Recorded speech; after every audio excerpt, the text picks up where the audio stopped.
Harlequin Intrigue and HarperAudio present Special Forces K-9 by Julie Miller. Performed by Tophoney.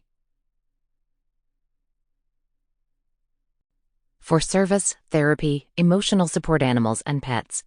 Yes, there is a difference in both training and legal designation. Thank you for all the ways you make our lives better. Always be sure to ask before petting a dog. Even if the dog is a pet, this is essential to prevent bites. Service dogs should not be petted, fed, or otherwise given attention while at work. Please be respectful and allow these dogs to do their jobs. They make a major difference in the lives of people with disabilities. Chapter 1. This was a bad idea. Mr. Hunter? Ben Hunter dragged his attention away from the indefinable noises that were reverberating inside his head and focused on the 50-ish woman who ran the dog training business, where he was interviewing for a job. If he thought about it, he could identify the noises. Children playing, dogs barking, a man talking on the phone, someone rapping along with a song in the barn behind him. Not the footsteps of an enemy sneaking up behind him, nor the babble of a foreign language threatening him with words he barely understood. Not the click of a landmine being triggered, nor the screaming agony of his teammates dying in a barrage of gunfire.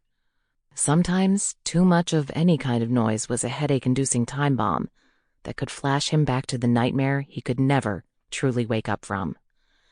He probably wasn't making a good impression on his potential new boss with his distracted thoughts. "I'm sorry, ma'am. Could you say that again?" Jessie Caldwell offered him a friendly smile, as if this wasn't the first time she'd had to repeat a question to a prospective employee. Or a man. Or a stitched-together soldier like him, trying to make a new life for himself now that the army couldn't use him.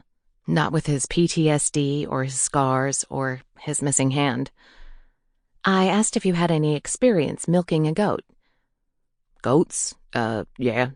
Ben shook his head and tried to smile, but friendly wasn't a look he was much good at pulling off these days. "When I was a kid, we'd visit my aunt and uncle on their farm in the Ozarks, down near Carthage. We'd help with chores, including moving hay, feeding the animals, mucking stalls, driving the tractor, and milking their cow and goat." He instinctively looked down at the prosthesis sticking out from the end of his left sleeve.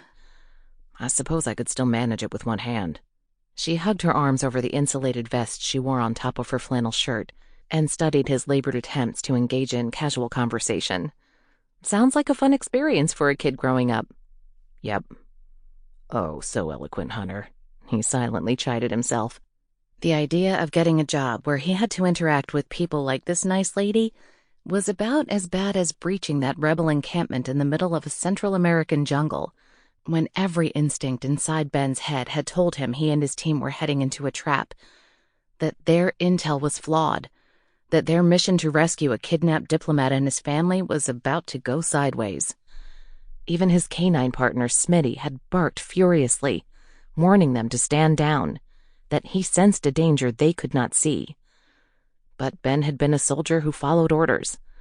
When the captain had ordered his team to go in hot, they had. Then all hell broke loose, and Sergeant Ben Hunter's life had changed forever. Ben curled his right fist against his thigh, tapping it several times in an effort to slow his breathing and keep himself in the moment, to pay attention to what the woman beside him was saying. "We've recently expanded and are almost to capacity with our kennels and barn stalls," Mrs. Caldwell explained. "I have a teenager who comes in part-time to help, but my husband and I have recently adopted our 2 children, and motherhood happily demands more of my time. I'm looking for someone to live on the property and work full-time, to take over some of the appointments and duties I've done on my own for a few years now. I'm assuming the salary and furnished department I mentioned sound like fair compensation?"